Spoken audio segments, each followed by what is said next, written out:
Não tenho algo assim específico, mas vou ler aqui uma parte da escritura e a gente pode usar as escrituras aqui para emular, né, o espírito e creio que nós devemos usar. Eu sempre uso as escrituras das maneiras, das oportunidades possíveis, né, porque ela acaba ajudando muito, né, e é muito bom. Então podemos aí, queria mexer com os irmãos aqui, Colossenses capítulo 1, abrir aqui, né, no lugar. Tipo, lancei a sorte, vamos dizer assim, né? Uma linguagem. Tem muita gente que lança a sorte, né? Vamos abrir aqui, onde que der, é o que Deus está querendo falar. Lembra disso? Interessante até isso, né?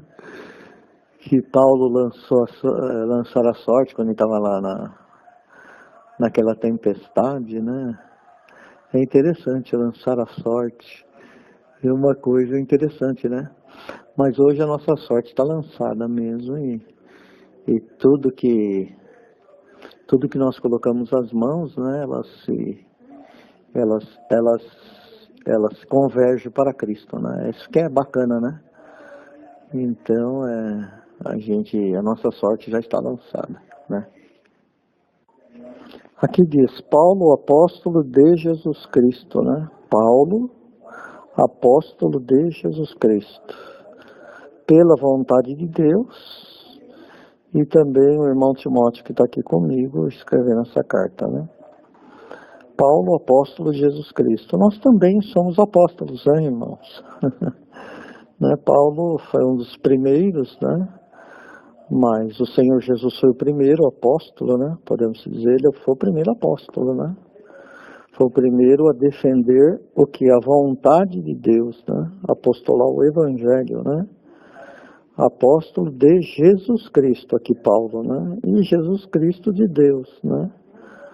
Apostolou, isso é, defendeu, né? Uma verdade, né? Uma vontade. Eu diria que é uma vontade, né? Porque Paulo fala aqui, pela vontade de Deus, né? A vontade de Deus fez ele apóstolo, né? Nós também apostolamos a nossa fé, né? Pelo Evangelho de Deus, e crendo que é isso, que é a vontade de Deus, né? Eu até estava falando com os irmãos que estavam agora há pouco comigo aqui, né? Que existe uma vontade de Deus. Tudo existe, né? E está ligado com a vontade de Deus, né? Muita gente vive no mundo para lá e para cá e não sabe qual o fim de tudo, né? Mas quando a pessoa, né? As pessoas compreendem qual é a vontade de Deus, então aí as coisas fazem sentido, né? Então muita gente que trabalha, acorda, dorme, levanta, vai e vem, mas para que tudo isso, né? As coisas não acabam fazendo muito sentido, né? Ou quando não, né, a pessoa cria um sentido, né? Bom, eu faço isso por causa do meu filho, porque eu tenho filho e tal, então eu trabalho por causa do meu filho, eu junto dinheiro por causa do meu filho, eu compro imóveis para o meu filho, eu tenho aqui uma família, né? E quero deixar uma herança para os meus filhos, né? Quero deixar, né, um resultado, então por isso, né, eu faço todas as coisas, né? E se não for isso, né, não tem sentido a vida, né? Então muitas pessoas, né, quando perdem, né, o seu objetivo, né, digamos assim, né, estabelecido, né, ela acaba perdendo todo o sentido da vida, né? Daí há muitas pessoas que recorrem, né, ao suicídio, a tantas outras coisas, porque, né, ela tinha um objetivo, né, que agora não faz mais sentido, a vida não faz mais sentido, porque a vida dela estava com outro objetivo, né? E então, irmãos, tudo que há, quando a gente vê que é a vontade de Deus, né, então a gente tem um objetivo claro, né?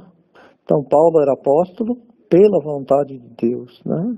Apóstolo de Jesus Cristo pela vontade de Deus, né?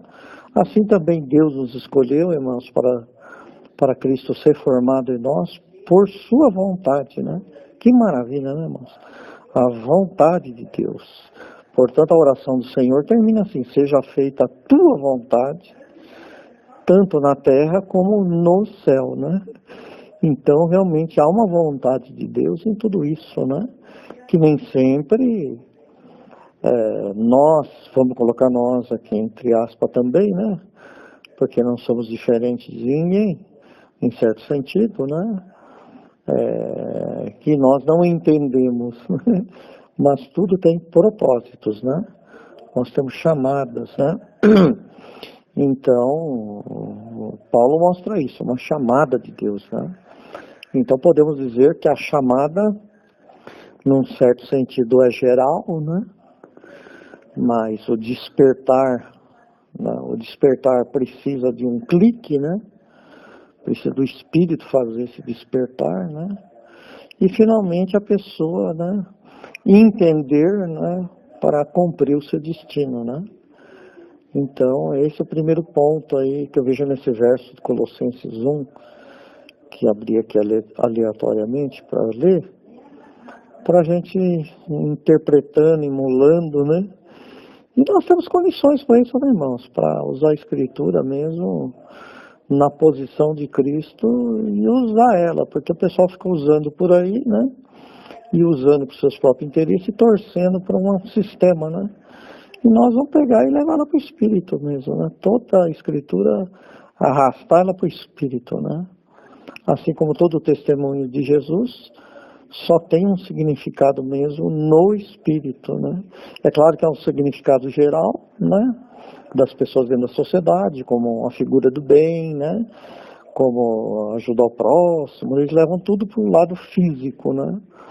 Mas sabemos que a vontade de Deus, ela vai além de criar uma sociedade, além de fazer uma sociedade boa. Não é esse o interesse de Deus exatamente, né? O interesse de Deus é uma nova sociedade, mas na verdade de acordo com a vontade dele, né? Um novo céu, uma nova terra, né? Quer dizer, é uma mudança não só do modelo social, mas a mudança de coração, né? Tirar um coração de pedra e colocar um coração de carne, né? Tirar um espírito maculado e colocar um espírito, né? Agora sem mácula, sem mancha, sem ruga. Então é uma mudança mesmo que começa no espírito, né? Então qualquer mudança social produzida pelo homem, né? Tem mudanças boas, né? Porém elas não são eficazes porque não começa no espírito, né? Então elas começam na vontade das pessoas, né? Que na democracia, né? Democracia é a vontade das pessoas, né? Reúne um monte de gente, né? E vamos lá ver qual é a vontade de toda essa gente, né? E vamos defender, botar qual a vontade que é da maioria, né? Sendo a vontade da maioria, então isso daqui vai ser o objetivo da sociedade.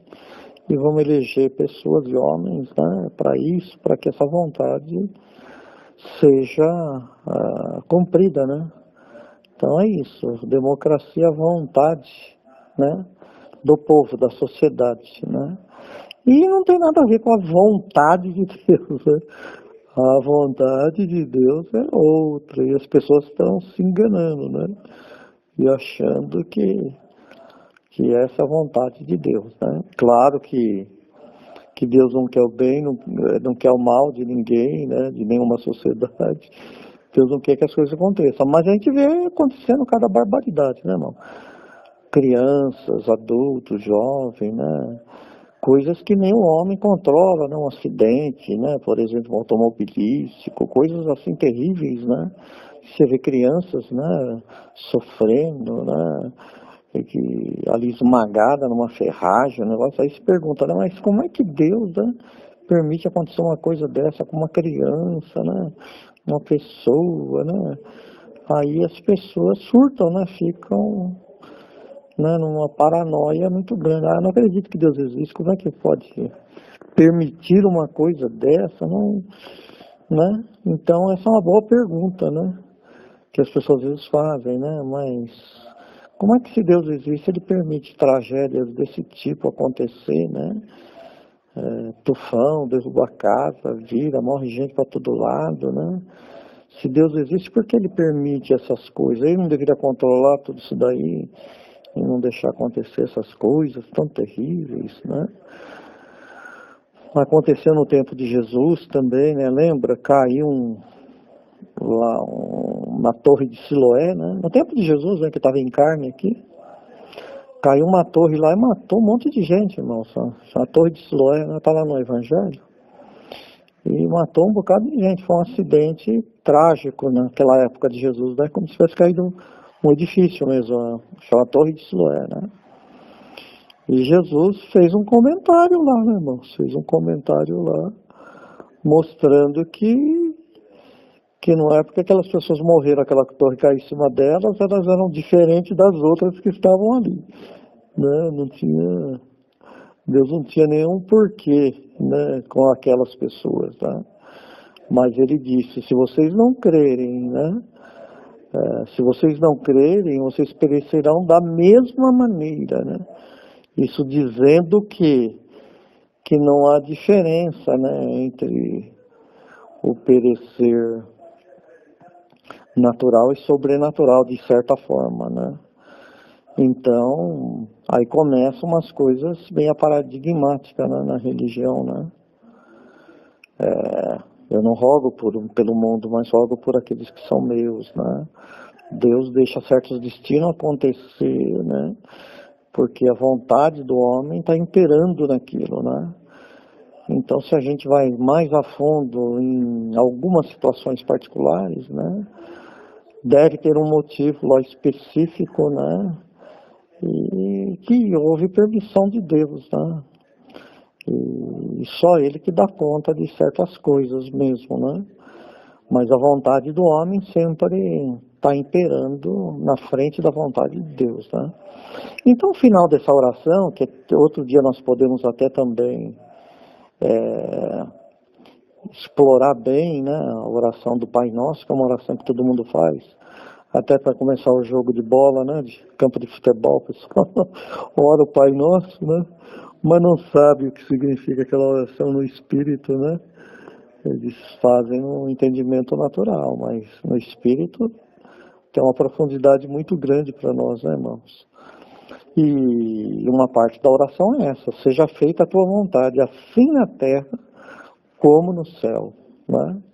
Quando é que isso vai acontecer? Ou será que está acontecendo? Ou as pessoas não veem, não sabem, né? É interessante, né, irmãos? Então, eu chamei Colossenses 1 aqui, né? Paulo, pode ser Marcos, pode ser Rodolfo, pode ser Valdiza, pode ser, né, qualquer um dos irmãos aí, né?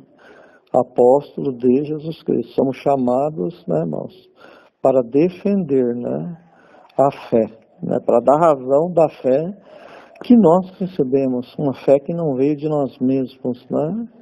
Veio pela vontade de Deus, né? Então Paulo e o Timóteo estavam ali escrevendo aos irmãos da região, né, de Colossos, né?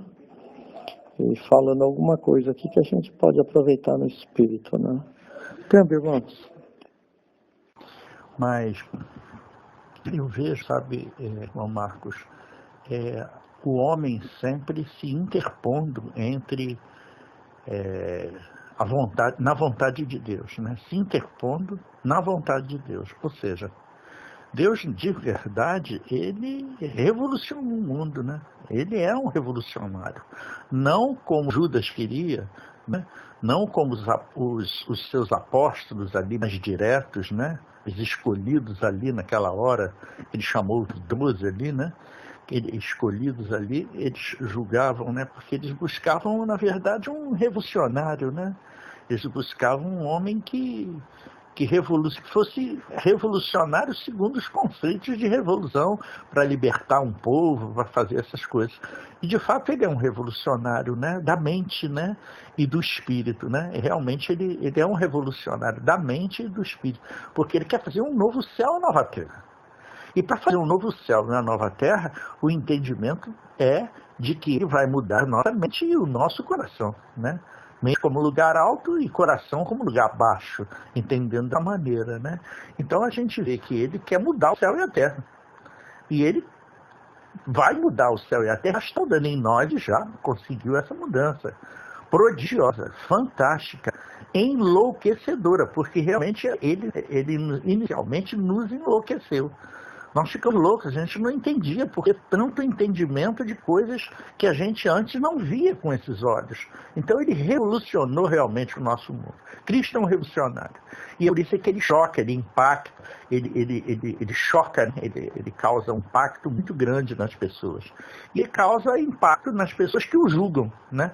Porque o problema do homem é querer julgar Deus. Então, por que a criancinha foi morta? Então, se Deus é Deus, por que permitiu esse tipo de coisa? Porque ele é soberano. E não deve satisfação a homem nenhum.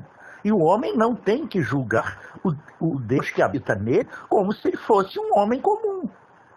E o homem tem a mania de trazer Cristo, ou Deus mesmo, para esse lugar comum. E Deus e Cristo não são um lugar comum. São eles especiais, são seres, é um ser espiritual, é um ser único, né? E que está dentro de cada um de nós. E esse é o entendimento. Por que você está avaliando o próprio Cristo que está dentro de você? Como você pode, né, com o seu pensamento pequenino, julgar um espírito que é dentro de você, seu irmão, nas avezinhas, nas plantinhas, em todo esse, vamos chamar assim, de mundo, né? Todo esse nosso pequeno universo conhecido, que é o nosso universo. O nosso universo é esse, é o nosso mundo e tudo que nele há. Esse é o nosso universo. O universo, para nós, é o contexto de um universo, o ambiente que vivemos.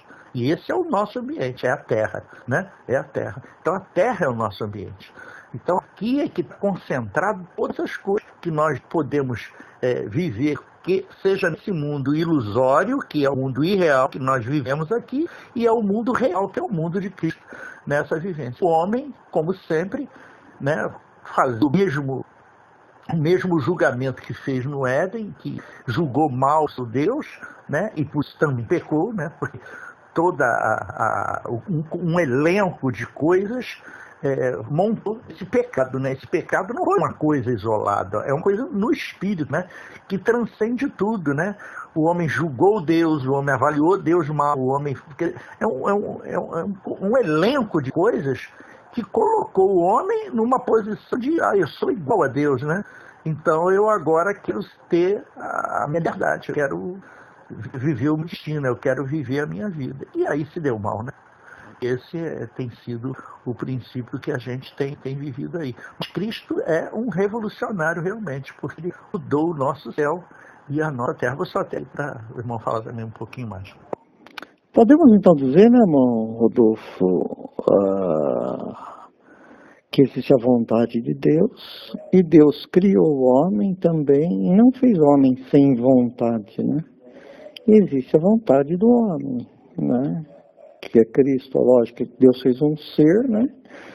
Um ser também tem vontade própria, né? Então existe a vontade de Deus, e Deus fez o homem no jardim do Éden, e existe a vontade do homem. Mas apareceu uma terceira, vontade do diabo, né? São três vontades apareceu, né? Então a vontade de Deus ia sendo mostrada, né? E a vontade do homem, né, Deus ia suprindo, né? Digamos assim, Deus ia suprindo, e a vontade de Deus e a vontade do homem, né, estavam em comunhão ali, né? Para chegar-se num estilo de vida, né? Até que apareceu a vontade do diabo, né? A vontade do diabo acabou se tornando uma vontade que foi contra a vontade de Deus e contra a vontade do próprio homem, né? Interessante, né? Aí apareceu dentro do homem uma terceira vontade, né? Que é a vontade do diabo, né? Como é que pode ser isso? E aí a vontade do diabo começou, né, a se contrapor à vontade de Deus, né? E o homem ficou confuso nisso tudo, né? Porque agora ele não conhece a vontade de Deus, se confunde a vontade do diabo com a vontade de Deus, e o diabo vira Deus, né, para ele, e acabou existindo um monte de Deus, né, E aí a coisa embolou toda, né? E Deus permitiu o livre-arbítrio exatamente por causa disso, para que pudesse ser manifesta, né, a vontade verdadeira, né? Então aparece a vontade do diabo e aparece a vontade, pelo livre-arbítrio, né? A vontade do homem também é manifestada, a vontade do diabo é manifestada, né? E pelo Evangelho de Cristo, por nós, por causa de Cristo, né? A vontade de Deus também é manifestada, né? Então tem três vontades operando, né? Digamos assim, né? E no começo até que ia bem, né? A vontade do homem, a vontade de Deus, e Deus todo dia no jardim estava com o homem, né? Como diz as Escrituras, na virada do dia, né? E Deus estava ali. Que virada do dia? Na virada dos fatos, né? Na virada das revelações, na virada da comunhão, do dia a dia, né? Então, no comer, no beber, né? Tanto a justiça e tudo mais, estava acontecendo, né? Estava acontecendo, porque Deus fez o homem, né? E fez o homem um ser, né? Um ser com vontade, né? Um ser, né? Assim como Cristo, né? Que é Cristo esse homem, sabemos disso, né? E Cristo tem uma vontade e Deus tem outra vontade. Por isso que ele chega ao Senhor Jesus, né? Vai ter que passar pela cruz, né? Qual era a vontade de Jesus? Ir para a cruz? Não, de certa forma não, né? Já pensou em uma cruz sofrer? Não. Né? Nudez, vergonha, dor. A vontade de Jesus como homem não era essa, né? De ir para a cruz, né? Mas que vontade que estava operando nele? Era a vontade de Deus. Por isso que ele ora e fala, não, seja feita a tua vontade. Se for possível, passe de mim esse cálice. Quer dizer, se for possível, que essa sua vontade não se cumprisse em mim, né? Todavia, eu sei que a sua vontade é boa, é perfeita e agradável. Então eu vou me sujeitar. Eu vou me sujeitar a essa situação, né? E foi. A ponto de dizer que, Pai, perdoa eles porque eles não sabem o que fazem. Interessante. Então o Senhor Jesus, ele poderia fazer a sua própria vontade. Não é na verdade, irmão? Tanto é que ele demonstrou isso, de que ele tinha vontade própria, né? Senhor, se possível for, Pai, passe de mim esse cálice, né? Essa vontade de que eu tenho que ir na cruz, morrer e tudo mais, né? Todavia não seja feita a minha vontade, né? Seja feita a tua vontade. Até Pedro teve vontade, né? Pedro falou, eu vou para a cruz. Né? Não precisa o senhor ir, eu vou no seu lugar. Não é uma vontade boa, irmãos? Aparentemente, né? Parece uma vontade boa, mas era humana, é uma vontade humana, né? E era uma vontade mais do que humana, era diabólica. E o Senhor, né, repreende ele, fala, você não sabe o que você está falando. Você não sabe de onde vem essa vontade sua, né? E quantas vezes Pedro foi repreendido porque Pedro era uma pessoa que mostrava as vontades muito rápido, né? Uma pessoa que já mostrava seus sentimentos assim, não escondia, falava o que tinha que falar e já pronto, né? Mas ele mostrou, né? Não é essa a vontade de Deus. A vontade de Deus não é que Pedro vai para a cruz. Não é? Que interessante, né? A vontade de Jesus Cristo não era de morrer na cruz. Também não. Né? Mas essa era a vontade de Deus. Mas que vontade, irmão? Quem dá para entender a vontade de Deus, né? E parece que muitas vezes a vontade de Deus é contrária, né? A vontade do homem, né? A vontade de Deus parece ser imperfeita, né? Com respeito à visão humana, né? Nossa, a vontade não tem nada a ver. Isso aí não é bom. Isso não é agradável, né? Interessante, muitas vezes aí realmente não é agradável para o homem. E para Deus é agradável. Como é que pode ser uma coisa dessa, irmão? Tá? Agradou a Deus, ó, afligi-lo e afligi-lo até a morte de cruz. Olha que coisa, irmãos. Agradou a Deus, afligi-lo e afligi-lo até a morte de cruz. Como é que pode? Entendeu esse agradar a Deus? Ah, mas Deus então é masoquista. Deus gosta de ver os outros sangrar, morrer na ponta da espada. Ele gosta de ver o sangue correr. Fala um pouco aí, irmão Rodolfo. Será que Deus gosta de ver essas coisas ruins mesmo? Crucificar os outros? Câmbio. Irmão, você definiu bem essa posição, né, que havia lá no Éden, né? O homem, ele seguia a vontade de Deus, né? Ele seguia a vontade de Deus. Ele era o Cristo de Deus, né? Ele seguia a vontade boa, perfeita e agradável. Então, ele, vamos dizer assim, é como nós, né?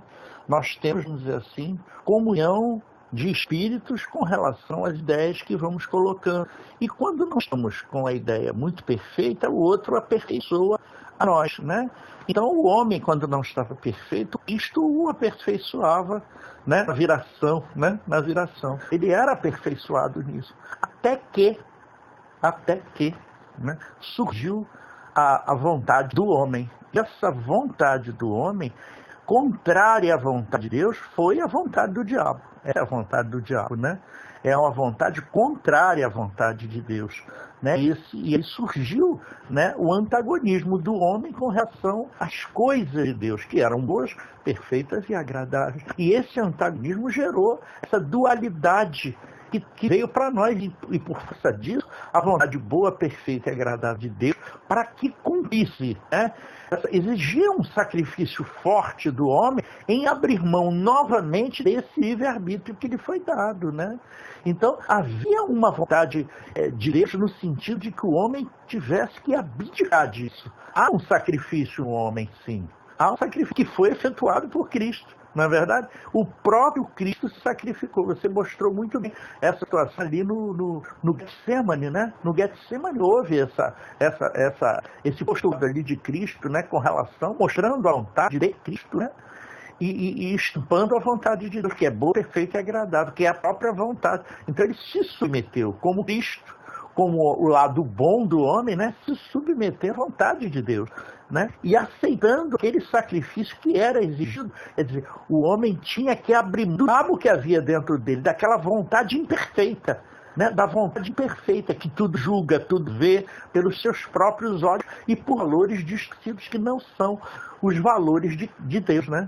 Então, com isso sim, e isso é um choque para a humanidade hoje, que vive nessa ilusão. Por quê? Porque o homem está com a visão desfocada da realidade. O homem não olha as coisas pelos olhos do espírito, o homem olha pelos olhos da carne. E aí nem tudo que é espírito é agradável ao homem. Não pode ser agradável ao homem, porque o homem só pensa na sua própria carne, só pensa no seu próprio umbigo, em satisfazer as necessidades da sua carne. Então, como ele visa isso, a visão dele em relação às coisas de Deus são distorcidas. Ele olha com uma lente míope, né? Ou com uma lente estrábica, ou seja, completamente desfocada e deformada. Então, o homem não enxerga com os olhos de Deus as coisas. E como não enxerga com os olhos de Deus, ele continua na situação de imperfeição. Só quando pela fé, esse foco nos é dado, né? Aí a gente começa a dizer, gente, mas quem que eu estou vendo aqui? É bem assim mesmo? É. Aí você começa a focar. E aos poucos vai melhorando essa lente, até que essa lente acabou perfeita e agradável. Entende? Vou até aí, irmão. Verdade, irmão Rodolfo. Eu endosso aí, né? Pela a vontade de Deus. Muitas vezes as coisas acontecem e há uma permissão de Deus, né, irmão Rodolfo? Mas não que aquilo fosse a vontade de Deus, né? Que nem, por exemplo, a pessoa quer se casar, né? Ai, Deus, me dá uma esposa e tal, né? De ora a Deus, né? O certo, é verdade, tudo você pode pedir a Deus, me dá um carro, me dá uma esposa, me dá uma casa, me dá dinheiro, pode pedir o que você quiser, não é verdade? Mas o que diz o Espírito é o seguinte, no fim desses pedidos todos aí, você fala, Deus, olha, essa é uma certa vontade que eu tenho, né? Mas seja feita a tua vontade, né? E aguardar, né, na permissão, né, de Deus. Há muitas pessoas que são curadas, muitos milagres são realizados no nome do Senhor, a gente observa isso, né? E realmente as pessoas são beneficiadas, tal e tal, né? Mas, né, a gente pergunta qual é a vontade de Deus mesmo, né? Deus não tem nada de ruim contra as pessoas e não quer nada de mal para ninguém. É isso que o homem, né, vive num eterno debate entre a vontade de Deus e a vontade do homem, né? Quando a gente fala a vontade do homem, é claro que no Jardim do Éden existe a vontade do homem chamado Cristo, ok, irmão? Esse Cristo, né, que deveria estar em Adão, né? Mas apareceu primeiro o carnal, depois o espiritual, né? A vontade do homem é a vontade de Cristo, né? Então Cristo tem a vontade correta, né? Que está de acordo com a vontade de Deus para o destino do homem, né? Então quando a gente fala vontade do homem no Jardim do Éden, está se referindo a Cristo, que é o primeiro homem, né? Não o Adão terreno, que é o segundo. Mas o segundo está com um exemplo, né? Que ele apareceu primeiro, né? Mas o segundo, na verdade, era terreno, né? Era terreno, figura do celeste, né? Mas para demonstrar, né, no terreno, né, toda a malignidade que pode existir e existiu, né? Que é a vontade do diabo, né? Interessante, né? Interessante. E Jesus, o Senhor Jesus Cristo de Deus, ele veio para desmanchar a obra do diabo. Interessante, né, Rodolfo? O que quer dizer desmanchar a obra do diabo? Seria, Rodolfo, desmanchar a vontade do homem mesmo? Câmbio. O homem Rodolfo não tem essa capacidade, né? Porque o homem Rodolfo traz, né, como o homem Marcos, o homem Luciano, o homem Valdiza, né? Esse homem não traz essa vontade boa, perfeita e agradável. Ele só traz quando ele chega a Cristo, aí ele começa a buscar isso, né? É uma busca, né, irmão Marcos? Até que a gente chega nisso, né? Essa busca é uma busca de toda uma vida, né? Entendo eu que é uma busca de toda uma vida. Porque é um aperfeiçoamento, é um aprimoramento, né? Você tem que realmente abrir mão do diabo que existe dentro de você. Essa é a questão. Eu entendo que a gente tem que abrir mão não só do... Porque o nosso ego aí que fala você tem que ir diminuindo para que Cristo cresça, é abdicando da vontade do homem, né? Abdicando da vontade do diabo que habita dentro de nós. Quer dizer, quando não está mais diabo, só é Cristo. Quando não houver ego, só resta Cristo. Quando não houver mais nada, só resta Cristo, né? É por isso que é aquela história que a gente levou do língua dos homens e dos anjos. Quando não houver mais língua, não houver mais nada, só resta o quê? Cristo, né? Então, essa é a base mesmo do Éden, né? A base do Éden é Cristo, né? Que é Cristo em nós. A esperança da glória não é a própria glória de Deus em nós, né? Quando o homem se tornar realmente perfeito, aprimorado, aperfeiçoado, né? Isso lutamos, né? Dia a dia, dia após dia, não só conosco, mas também para gerar Cristo nos nossos irmãos, para que esse Cristo também seja aprimorado nos nossos irmãos, como está sendo aprimorado dentro de cada um de nós, em constante aprimoramento, até essa perfeita unidade, até que o homem esteja realmente perfeito, né? Completamente expurgado de toda aquela vontade do homem que gerou o pecado, né? Exatamente isso, amém? Verdade.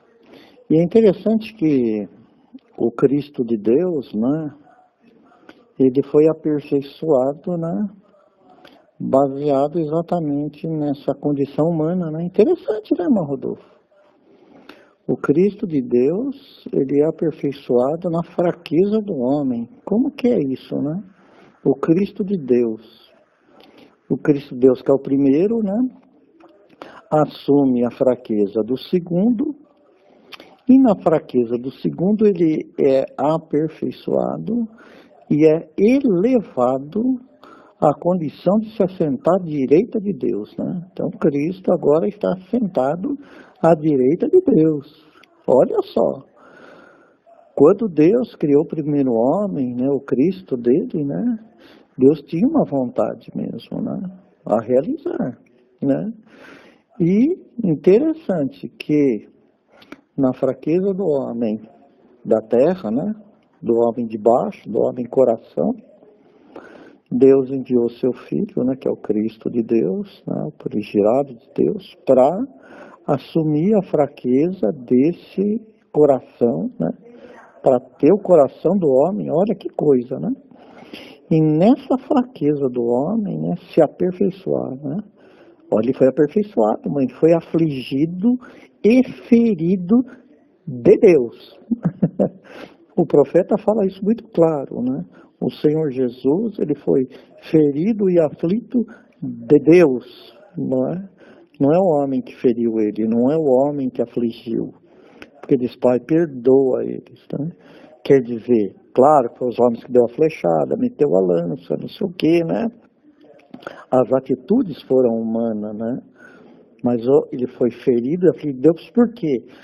Porque Deus, né, permitiu que as fraquezas do homem habitassem nele.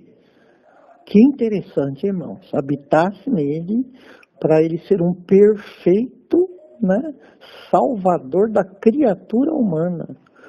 Quer dizer, ele vai salvar o Adão terrestre, né, criatura. Olha só, por meio do Cristo. Que plano espetacular, né, irmãos? Que plano sobrenatural, né? Que plano perfeito, né, irmãos? Que plano, sabe, não tem o que falar, né? Que Deus terrível, né? Terrível, assim, estou dizendo, sobrenatural. Que Deus espetacular, capaz de descer, assumir uma fraqueza do homem, né? Para ser perfeito intercessor junto a Deus, né? Esse é o Cristo, irmãos. O Cristo é uma pessoa nobre, né? O Cristo é uma pessoa semente de Deus, é filho de Deus mesmo, né? Porque ele vai e assume a fraqueza da natureza, onde o diabo entrou vontade do homem, né? Vai lá, enfrenta essa vontade, enfrenta no deserto, enfrenta ela manifestada no meio dos discípulos, resiste ela para trás de mim, Satanás, né? E vai entendendo a vontade de Deus, e vai, né? E vai sendo ferido e aflito de Deus, né? Que maravilha, hein? O profeta profetizou com o Espírito, irmãos. Ele foi ferido e aflito de Deus por causa de nós, por amor a nós. Que maravilha, né, irmãos? Esse é o Cristo que está no Rodolfo, no Marco, cada um dos irmãos, né? Que se sujeita à vontade de Deus. Podemos pedir qualquer coisa, né? Mas o término da nossa oração é essa: seja feita a tua vontade. Seja feita a tua vontade, né? Foi isso que o Senhor Jesus orou, Pai. Olha, a minha vontade não é passar por uma cruz por esse sofrimento. O negócio aqui é terrível, né? Eu estou orando aqui e o seu suor se transformou em gotas de sangue, irmão. Imagina a expressão do Cristo diante de Deus, do Senhor Jesus Cristo diante do Pai, de Deus. Sabe o que é chorar e o suor, a intensidade da sua oração se transformar em gota de sangue, né? Olha só vamos dizer, a expressão dele, né? Olha só a angústia, né, que ele está passando ali, né? A aflição é é tão grande, né? E mesmo assim, ele entende que a vontade de Deus era para continuar, que o destino era a cruz. Ele entende, e mesmo com esses rogos, né? E mesmo com esse clamor, né? E mesmo com essa intercessão, né? Ali ele está orando, irmãos, né? Por ele. Entende, irmãos? Por ele, né? Ele está orando por ele. Depois ele ora pelos seus discípulos. Veja aí, tem duas orações. A oração dele para o Pai, aí é ele, o Cristo orando, né? E tem também o Cristo, o Senhor orando pelos seus discípulos. São duas orações diferentes. Tanto é que os discípulos não acompanham Jesus nessa oração, né? Eles vão ali, chega ali, a atmosfera é tão terrível, né? A atmosfera é tão pesada, digamos assim, que os discípulos, né, dormiam, né? E se dormir, irmão, você pode levar para o espírito, né? Mais do que físico, né? A pressão do espírito sobre o físico do homem era tão grande ali naquele instante que ele não conseguia ficar acordado. O Senhor Jesus foi 3 vezes acordar eles. Pode ler lá nas Escrituras. Ele vai lá e fala, e vocês não podem nem uma hora?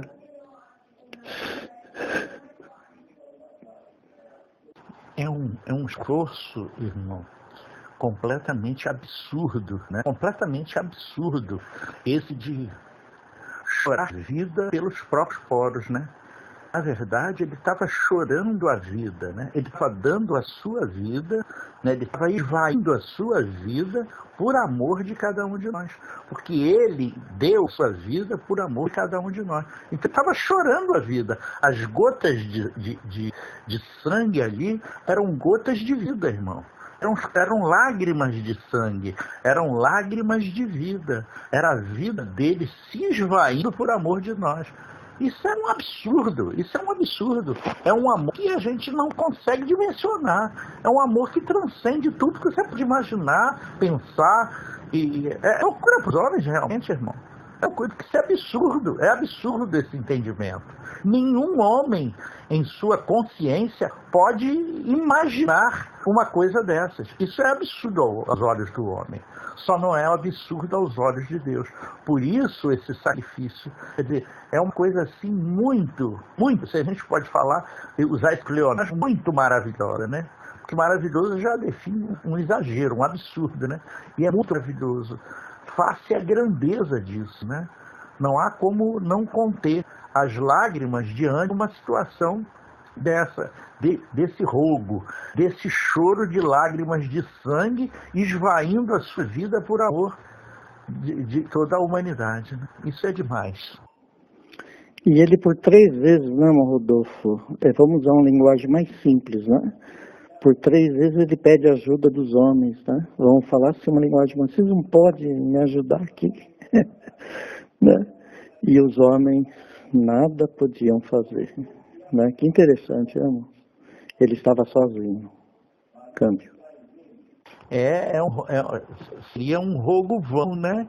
Buscar no próprio homem, né? Sua criatura, uma ajuda que o homem não pode ter. Essa é a impotência do homem diante da grandeza de Deus. E o homem fica nessa situação de estupefação diante da grandeza de Deus em tentar fazer alguma coisa como obra para um Cristo que Deus fez tudo, não fez tudo. Ele fez obra completa. O homem não acredita nessa obra completa, porque é tão absurdo esse posicionamento do Cristo, né, que o homem acredita que possa fazer alguma coisa. Não, mas eu tenho que fazer alguma coisa. Não é possível que não haja nada para mim fazer diante de tamanha grandeza, de tamanha... o homem não se conforma com essa posição. Eu entendo assim, sabe? Eu hoje olhando com um olho um pouco diferente, um olho talvez mais espiritual do que antes, eu vejo assim, vejo o homem querendo contribuir de alguma forma, ele não aceita, ele não entende que aquilo ali, ele tem que fazer uma coisa, não é possível que ele tenha feito tudo. Como é que pode? É uma grandeza tão grande que o homem não é uma estupefação, sabe? Eu acho que é estupefação. Eu acho que não é tanto no terreno da credulidade só não, pode até também ser, né? Mas não só, é uma estupefação diante de tamanha grandeza, é infinita essa grandeza de Cristo, né? Pelo amor da criatura, né? Da criatura humana. Se não fizesse isso, irmão, o que seria de nós, gente? O que seria de nós, né? Se ele não tivesse morrido a nossa morte, se ele não tivesse chorado vida pela nossa morte, porque ele chorou vida, irmão. Ele esvaiu a sua vida por cada um de nós. Ali ele estava já chorando, antecipando a cruz, ele já estava chorando lágrimas de sangue com relação a cada um de nós, né? Ali já começou a cruz, né? Ali já era a obra de cruz, né? Era uma antecipação daquilo que havia de vir, né? Que coisa fantástica, né? Já é uma verdadeira profecia, né, de vida ali, né? É uma verdadeira profecia de vida, né? Fazendo prevalecer a vontade de Deus sobre a vontade do homem, mostrando que era necessário um sacrifício, mostrando que realmente tinha que haver um sacrifício, tanto que ele abriu mão da sua vontade pelo sacrifício do Cordeiro Santo que ia tirar o pecado do mundo, e tirou, né? E tirou completamente. Que coisa linda, que coisa fantástica, absurdamente fantástica. É verdade, irmão. Só pode dar a vida quem tem vida, né? Só dá vida quem tem vida, né? E aí eu pergunto, irmão Rodolfo, se o homem não pode fazer nada naquela hora, né? Fisicamente falando, e não pôde fazer, mostrou, né? E hoje? Será que ele pode fazer alguma coisa hoje? Primeiro porque ele fez tudo, né? E hoje, por isso que o evangelho não é de quem faz, né? O evangelho é de quem crê, né? Porque quem faz alguma coisa desmancha o que está feito. Desmancha no sentido de ser contrário à vontade de Deus, né? Então, você não pode fazer nada nessa época, nesse momento que era físico, né? Que a coisa era na carne mesmo, né? Se ele não pôde fazer nada, será que hoje Deus está precisando que o homem precisa fazer alguma coisa? Se o homem, né, que pudesse fazer alguma coisa, né? O caso de Pedro, né? Pedro até se esforçou, né? Falou, eu vou na cruz, né? Olhando aqui do lado humano, né, irmão Rodolfo, a gente pode até imaginar que provavelmente Pedro conseguiria ir, né? Não é? Mas ele não tinha condição de enfrentar a morte, né? Aparentemente parecia, né? Ele pensava que era uma morte comum, né? E está pensando que era um caso comum, que essa cruz era mais uma cruz igual todas as outras cruzes que os romanos, né, tinham feito, né? Mas não era, essa aí era uma cruz especial, né? Essa vida só podia dar vida quem tinha vida. Por isso ele disse, eu sou a vida, né? Eu sou o caminho, eu sou a verdade e eu sou a vida. Né? Só a vida pode dar vida, não tem jeito, né? O homem não tinha vida para dar a vida. O homem já estava habitando na morte, né? Que coisa terrível, né? Então, se não podia fazer lá, né, irmão? Nem, não podia orar com ele, nem a oração. Imagine hoje, será que hoje o homem, Deus precisa do homem para fazer alguma coisa? Precisar em si não precisa, né, irmão? Mas ele gosta da participação do homem, né, para dar testemunho da obra, né? Porque qual melhor testemunho do que aqueles que nasceram de novo, né? Ressurretos a partir de uma obra do Cristo, né? Do Cristo em nós. A partir dessa obra, quando você dá esse testemunho, você, na verdade, está dando vida, né? Está dando vida aos seus amigos, está dando vida aos seus irmãos. Isso também é dar vida. É uma maneira espiritual de acrescentar vida aos seus irmãos. Então eu vejo que existe sim, não um fazer do homem, mas uma participação privilegiada, né, dessa obra na nossa vida. Né? Somos privilegiados por estar participando da obra que Cristo fez, né, mostrando aos nossos irmãos um bom testemunho daquilo que foi feito. Né? Então, isso é obra, não deixa de ser obra. Você está dando um testemunho da obra, privilegiar a obra para os outros. Né? Eu vejo assim, tá certo? Perfeito, irmão Rodolfo, é isso mesmo. O fazer é de Deus e o crer é do homem. Né? Mas observa que interessante, Deus fez muito bem. E hoje, quando nós nós fazemos no Espírito, né? Observa que não é na carne. Então, há um fazer no Espírito. Para quê? Olha o que Deus fez de bacana e de maravilhoso, né?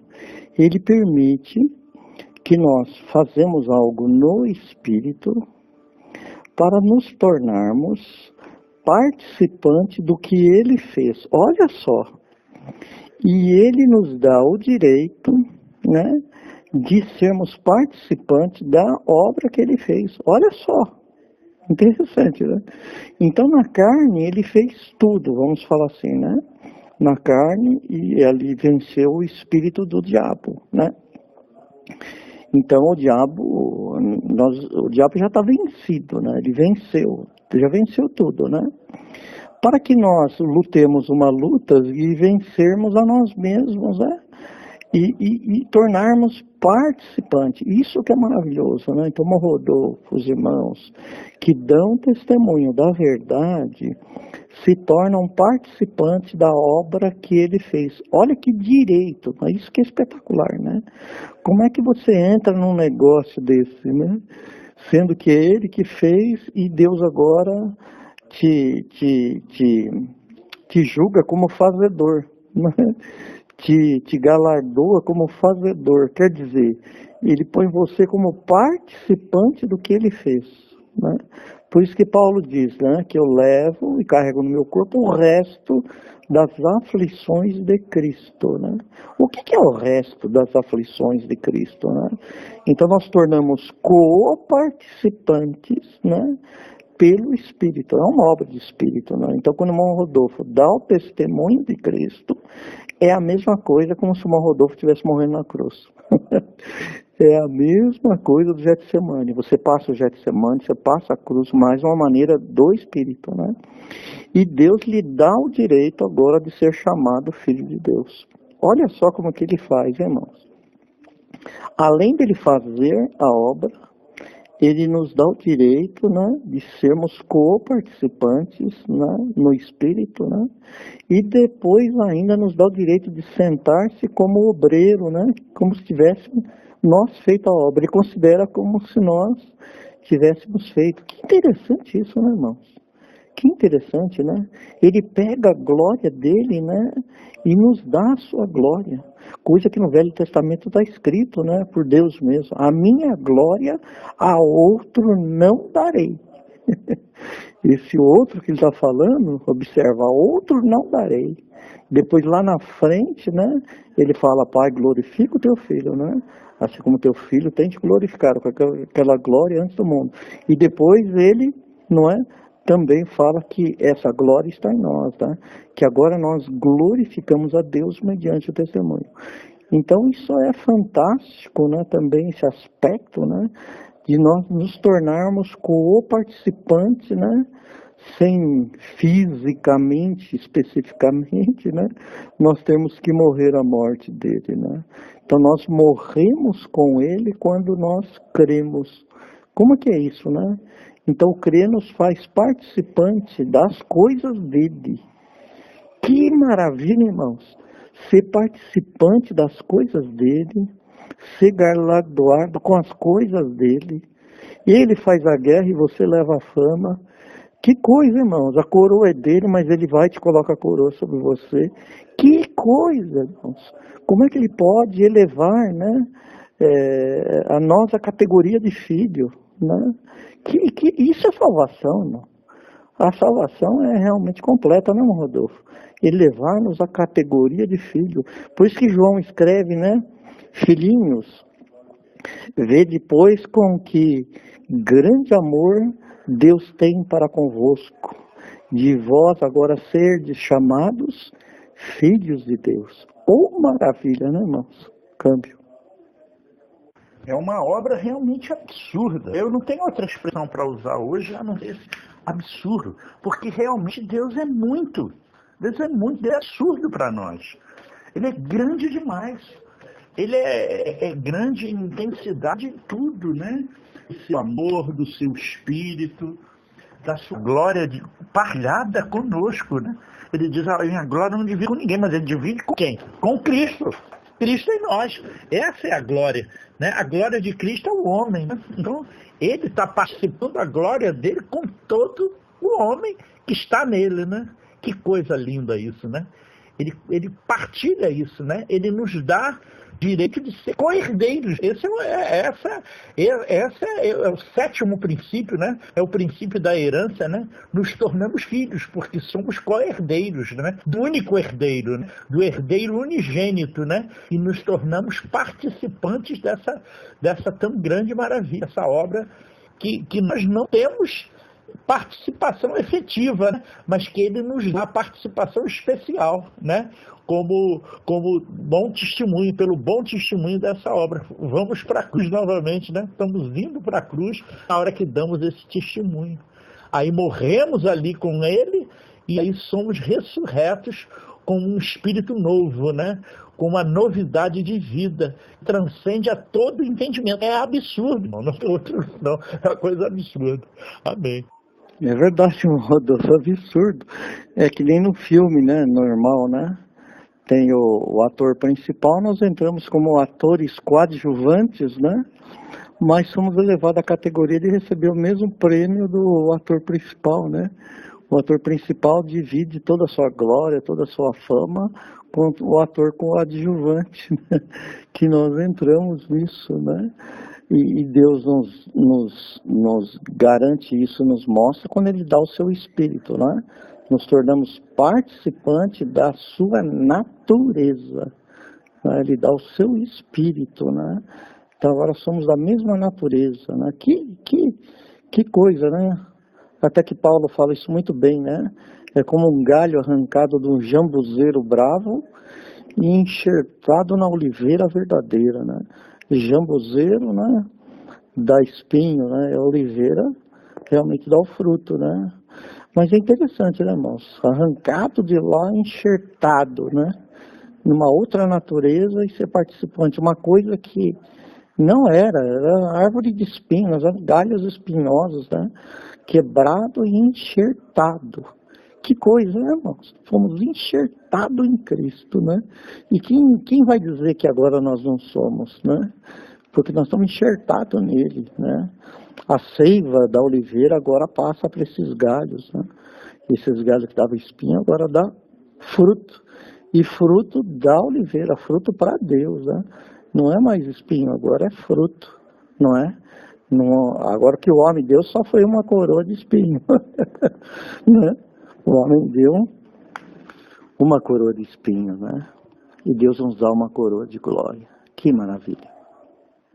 Por isso que Paulo dizia em Romanos, né, que quem intentará acusação contra os escolhidos de Deus, né?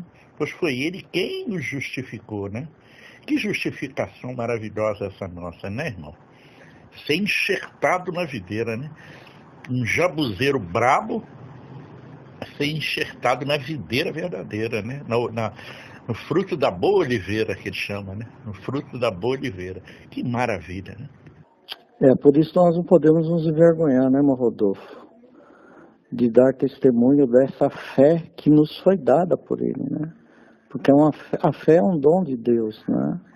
Que nos foi dado, e nós não podemos nos envergonhar disso, né? Paulo diz, eu não me envergonho da cruz de Cristo, né?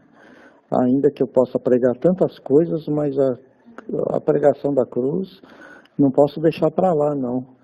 Eu tenho que focar porque é aí que está a grande realidade. Mas imagine essa cena, hein, irmão Rodolfo? O homem de um lado, né? Cristo ali no meio daquela situação. O homem não pode fazer nada, mesmo que ele interpela e mostra, né? Vocês não podem, né? E realmente eles não podiam. Aí ele voltou outra vez, e aí, tô dormindo, e vocês não podem? Não podiam, né?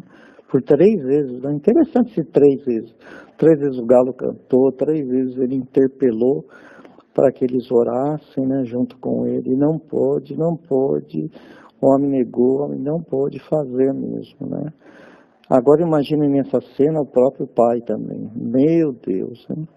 O próprio pai ali também não poder naquela hora usar o seu poder, né, para interpelar a favor do seu próprio filho, né? Porque ele podia tirar seu filho dessa situação, né, irmão? Podia. Coisa muito grave, né? Como é que ele suportou? O próprio Deus suportou, né? A ponto de virar o rosto, né? Deus meu, né? Porque tens me desamparado, né? Quer dizer, porque o senhor não pode fazer nada agora, né? Esse desamparar, né? Deus estava, o homem era para sofrer o desamparo de Deus, né, irmãos? E agora Cristo assume o desamparo de Deus, né? Como é que Deus aguentou isso, né, irmãos? Só Deus para aguentar, não é? Como é que Deus aguentou essa situação? Se eu fosse ele, né, provavelmente teria destruído todo o que tinha criado e falou, vamos fazer tudo de novo. Né? Vamos usar uma linguagem simples assim, né, irmãos? Não, mas ele aproveitou, né, irmãos? Aproveitou a fraqueza do homem para que Cristo fosse fortalecido e se assentasse à direita de Deus, e agora ele é o braço direito de Deus. Cristo é o braço direito de Deus. E ninguém vai ver Deus, né, se não for por intermédio de Cristo, né? Porque Deus está agora em Cristo, né? Entregou na mão dele tudo. Que coisa, irmãos. Não dá. É muita coisa. Essa mensagem da cruz, né, irmão, que ninguém prega por aí é maravilha, irmão, mas é muito maravilhoso, né, irmão? Ele agora entregou tudo, né, ao Filho, né? Ele deu de tudo. Sabe o que é isso, irmãos? Tá? E é um filho idôneo, tem os cabelos brancos agora, né? É um filho que tem os pés de latão, né? Que andou, né, realmente no meio do fogo. Passou, né, pelo meio do fogo. Isso é fogo, irmãos. Eles passaram a prova de Deus, a pessoa fala, não, eu estou passando uma prova de Deus, né? Porque Deus está mandando uma prova. Nem sabe o que está falando, não sabe o que é prova de Deus, né? Mas ele tem os pés, né, reluzente como um latão, né, refinado na fornalha 7 vezes, né? Assim está ele, os cabelos brancos, né, idôneo agora. Agora Cristo é idôneo em qualquer situação, irmãos, né? Não há vontade do homem, não há poder de Satanás, né, que pode agora, né, levantar o dedo, apontar alguma coisa. Ele é idôneo, né, é experimentado, né, nos trabalhos, em tudo. Ele passou tudo que um homem deveria passar, ele passou, irmãos. Então ele levou sobre si realmente todo o nosso pecado, toda a nossa iniquidade, né, todo o nosso desaforo, né. Tudo aquilo que o homem fez contra Deus, ele levou sobre si, né? Então, naquela hora da cruz ali, Deus tinha que encarar, né, que ali estava o seu filho, né, carregando tudo isso, e Deus não podia ajudar, né? Que coisa, irmãos? Deus não podia ajudar. Esse não podia, entre aspas, né? Ali estava operando a sua graça. Então, graça. Que tamanho tem essa palavra graça, hein, Rodolfo? Que tamanho, né? Você definiu bem, né? Porque, irmão, quando a gente se coloca, né, na condição de pai, ver o nosso filho numa situação daquela, realmente é absurdo, né? É realmente absurdo entender a grandeza da vontade de Deus, né? Porque ali a gente não tem como não se colocar como um homem olhando para isso, né? E a nossa avaliação, né, o nosso julgamento como pai, né, seria realmente destruir tudo e começar tudo de novo, porque é o filho que está ali, né? Mas Deus não. Ele é absurdamente superior a nós em entendimento e em grandeza, né? Para que a sua vontade seja a de colocar o seu filho como sacrifício vivo para que nós pudéssemos ter vida. Porque nós perdemos a vida no momento em que entramos em pecado espiritual, né? Então essa grandeza, né, é absurda. E a gente realmente não compreende como você definiu. Você não tem qualificação. Essa é a graça maravilhosa, né? Essa é a graça. Porque ele teve que fazer um sacrifício inclemente ali, né? Uma coisa absurda, para que nós pudéssemos ter essa herança, né? Esse plantio, né? Renascer no ribeiro das águas, né? Ao cheiro das águas nós brotamos, né, irmão? Porque nós estávamos mortos, fomos enterrados, né? Estávamos mortos. Éramos como se fosse um pau morto mesmo, ali uma árvore, um galho seco, né? E ao cheiro das águas, né? Ao cheiro da palavra de Deus, nós brotamos, né? E foi verdadeiramente isso que aconteceu comigo e com você, né, irmão? A gente pode falar de nós dois assim, tranquilamente, porque estamos falando daquilo que nos é próprio, né? Mas cada um que se chega a Cristo entra na mesma condição que nós. A grandeza é tamanha, né, que é dada a todos, né? E essa é a dimensão do Espírito, né, em que as pessoas não conseguem enxergar isso, né? A grandeza de Deus é tamanha que todo aquele que se chega, ele não lança fora, ele recebe no seu seio, né? Ele tem mais um lugarzinho especial ali à direita dele, né, atribuído à direita dele, que está à direita de Deus. Ele nos dá esse grande galardão. Isso já é enorme galardão, de estarmos à direita dele, né? Fantástico isso, né? Isso é fácil. Verdade, irmão Rodolfo. Para que a gente vai ficar debatendo, né, irmão Rodolfo, entre os irmãos, um irmão contra outro irmão, se nós podemos se gloriar na cruz de Cristo, né? Podemos se gloriar na cruz de Cristo, né? Para que nós vamos ficar se gloriando, né, entre os irmãos, né? E quem sabe mais, quem sabe menos, que é isso, que é aquilo, que é isso, né? E tanta coisa para se gloriar na cruz, né, de Cristo, né? E que aí está o poder de Deus, né? Vamos se gloriar aí, né, na cruz, onde está o poder. O poder de Deus está aí, né? Que coisa maravilhosa, irmão Rodolfo. E se essa graça, irmão Rodolfo, se é tão espetacular, tão tremendo, o pecado do homem também foi um negócio estrondoso, não foi não, irmão Rodolfo? Porque para uma salvação tão grande, houve um pecado também muito grande, né? A ponto de que o homem era incapaz de resolver isso. Foi estrondoso, né? Digamos assim, o pecado do homem também foi um negócio estrondoso, né? Foi um negócio de arrebentar.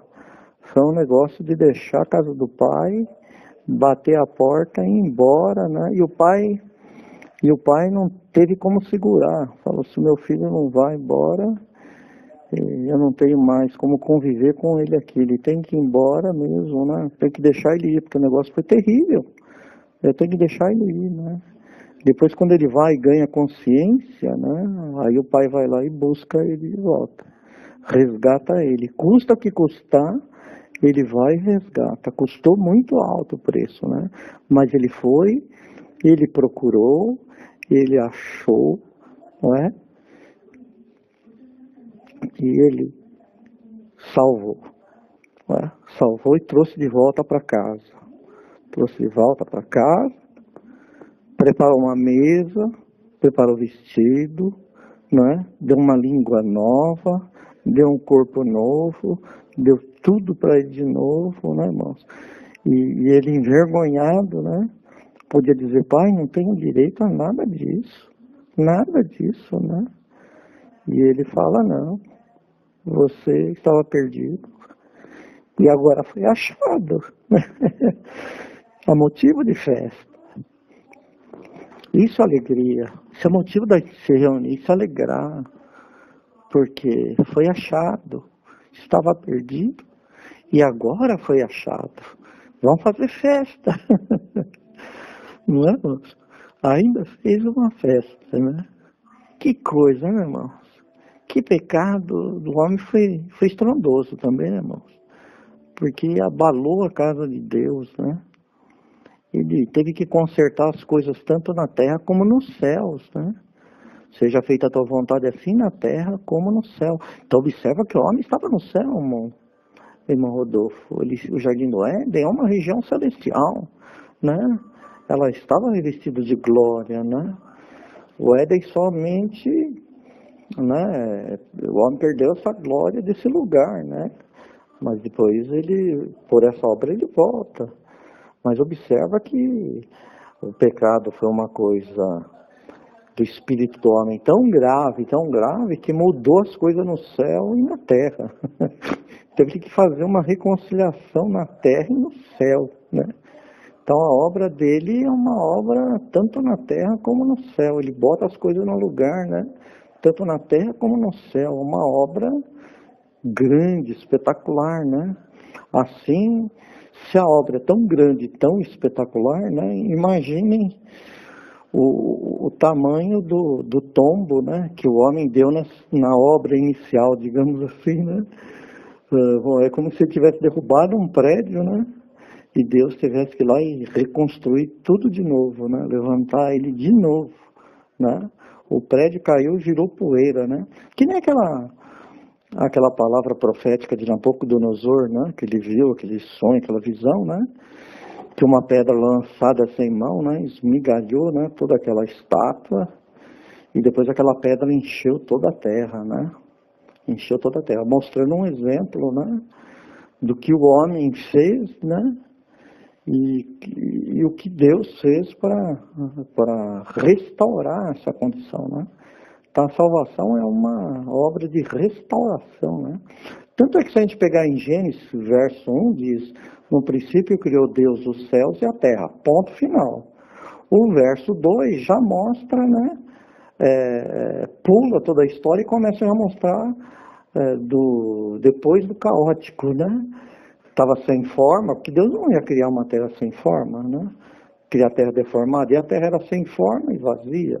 Deus não faz coisa vazia, Deus faz as coisas são cheias, não são vazias, não são deformadas, né? Não são escuras, né? A obra de Deus é perfeita. Então observa que o verso 1 diz, criou Deus os céus e a terra, ponto final, tudo bem. Agora vamos pular aqui a história e vamos já ver a situação que ficou, né? Então começar a narrar uma restauração, né? Como é que Deus restaura todas as coisas, né? Para que elas chegam, né? Novamente em Cristo, né? Então o pecado do homem foi mesmo uma bomba que derrubou o prédio, né? Usando um certo paralelo, né? Que nem lá nos Estados Unidos, né? Aquela torre gêmeas lá, tem um avião, derrubou tudo, né? Botou tudo no chão, né? Você vê que o homem mesmo lá não levantou outra torre no lugar especificamente, só ficou um memorial, né? Mas o homem derrubou tudo, né? E depois tentou levantar, tanto é que ele faz a Torre de Babel, tenta levantar, né? Do jeito dele, e Deus vai lá e não aceita, né? Fala, não, isso aqui não era assim. No começo não era assim, não era isso não, a torre não era isso, não, peraí. Né? E Deus vai lá e não deixa o homem fazer esse intento, né? E aí vai ele mesmo e começa a obra de restauração, e começa pela fundação mesmo, né? Desde a fundação lá de baixo, desde os alicerces, começa tudo de novo, né? Soca a estaca e começa de baixo para cima a fazer o edifício novamente, né? Câmbio. Você definiu muito bem, né? No princípio criou os céus e a terra, né? Mas o Espírito pairava sobre a face do abismo, né? Criou um abismo, né? Criou uma terra sem forma e vazia e um imenso abismo, separando as coisas do homem das coisas de Deus. Esse foi o absurdo do pecado, né? O pecado realmente foi incomensurável, não dá para medir o tamanho disso, né? A gente não tem, nós que já estamos no Espírito, não temos a perfeita dimensão disso, irmão. Talvez na glória a gente tenha um aprofundamento disso, né? A gente tem uma certa dimensão de que é grande, o homem natural não tem essa dimensão. Eu não vejo como ele pode medir, porque ele não consegue nem imaginar, né, o tamanho do pecado, que dirá o tamanho, né, dessa grandeza toda da obra de cruz também, né? Então o homem não está ainda preparado completamente para entender todas essas coisas, a não ser a fé com o Espírito de Cristo, né, levando essa fé ao coração do homem, para que então chegue novamente, né? É uma obra realmente de restauração, é restaurar tudo como era no princípio, né? Essa é a obra de Cristo, né? É o princípio restaurado dele. Tem que voltar tudo como era antes, né? Para voltar tudo como era antes, esse abismo realmente é um trabalho de uma vida. Essa nossa vida agora, essa vida que ele ainda está oportunizando para nós, né? Depois dele ter ido nos resgatar lá no inferno, essa coisa toda, de levar o cativo e o cativeiro, realmente é uma obra transcendental, é uma obra que é absurda, né? Então ele está dando essa oportunidade de vida estendida para nós aqui hoje, essa vida que eu chamo vida de ilusão, que é a vida que não é a vida real, que a vida real é no Espírito, né? Ele está dando essa oportunidade para que a gente venha se chegar a Ele, para que a gente tenha a oportunidade de escolher Cristo, né? Para que a gente tenha a oportunidade de restaurar o princípio de Deus em cada um de nós, né? E cooperar para restaurar Cristo nos nossos irmãos, né? Isso é uma obra fantástica. E essa participação que Ele nos atribui é uma coisa também de uma grandeza também absurda, irmão. Deus é absurdamente grande, né? Infinitamente grande por demais. Não tem palavras para dizer isso. É emocionante isso, é emocionante. Verdade, irmão Rodolfo. E lá no verso 2, quando diz o Espírito de Deus pairava sobre a face das águas, né? Já é uma profecia mostrando que o Espírito de Deus, né? Pairava sobre essa situação, né? Que o Espírito de Deus, né? Vamos dizer assim, ele sabia dessas condições, né? Ele sabia dessa condição, pairava sobre a face das águas, uma promessa, né? Vamos dizer assim, né? Está mostrando aqui que o Espírito de Deus estava com uma promessa, né? Sobre essa situação toda, né? Para restaurá-lo, né? Então o Espírito de Deus pairava sobre isso, né? Pairava sobre a situação, né? Estava por cima dessa situação, né? Sabendo que ela existia, né? Mas pairava sobre ela como uma promessa de restauração, né? Esse é o sentido, né? Mas realmente entre o verso 1 e o verso 2, né? Realmente não mostra os detalhes da queda do edifício, né? Só mostra aí a restauração depois, como é que ficou. Então o verso 2 mostra como é que ficou, sem forma, vazio, escuro, tarará, cheio de água, né? Porque foi Deus que criou, tudo veio da água, né? A água é a palavra dele, né? Então a água cobrindo toda aquela situação caótica, né? Toda caótica, mas o Espírito estava ali pairando como uma promessa de restauração mesmo, né? E daí Moisés profetiza em Gênesis tudo isso. Então as Escrituras realmente, ela é um livro profético, né? Profético dessa situação, mas a dimensão de tudo isso realmente está no Espírito, né? Quando nós entramos no Espírito, nós começamos a enxergar a dimensão profética dessas coisas, né? Que nossos irmãos escreveram no passado, né? E escreveram pelo mesmo Espírito que está em nós, né? Mas escreveram de uma maneira profética, né? Agora, quando o Espírito em nós vem e pega a profecia e abre ela, né, e discerne ela com uma inteligência do Espírito, né? Então ela ganha uma dimensão, né? A dimensão real, né? Digamos assim, ela vai para a dimensão real, você começa a ver a realidade, né? E aí realmente não tem joelho que não se dobre, né?